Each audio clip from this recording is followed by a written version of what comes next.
Mateo Kapitulo 14. Human niini, gipasakay ni Jesus sa sakayan ang mga tinunan o gipauna niya ngadto sa tabok sa lanaw samtang iyang gipalakaw ang mga tao. Mitunga siya nga nag-inusara sa usa ka bungtod aron magampo. Ug sa pagkagabi na, si Jesus didto pagihapon nag-inusara. Niadtong tungura, ang sakayan didto na sa laod. Gikuso-kuso sa mga balod kay ang hangin sungsungon man.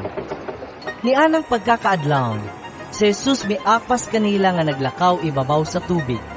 Sa pagkakita sa mga tinunan kaniya nga naglakaw sa tubig, nangahadlok kaayo sila ug naninggit. Multo! Si Jesus miingon kanila, Ayaw kamo kahadlok. Ako kini. unya si Pedro miingon, Ginoo! Kung ikaw ka na, palakta ako sa tubig nga nakanimo. Dali nga ri. mitubag si Jesus. Busa mikawa si Pedro sa sakayan ug milakaw sa tubig ngadto kang Jesus.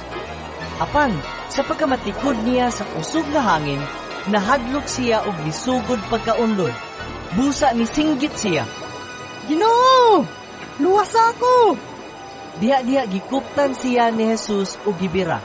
Ug miingon si Jesus kaniya, Pagkagamay sa imong pagtuo. Nganong nagduha-duha ka man?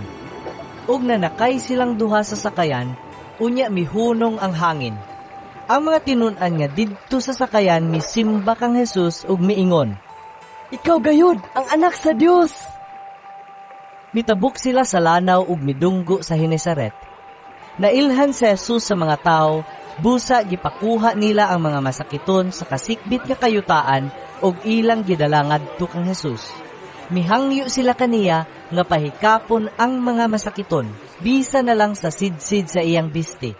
Ug ang tanan nga nakahikap niini nangaayo.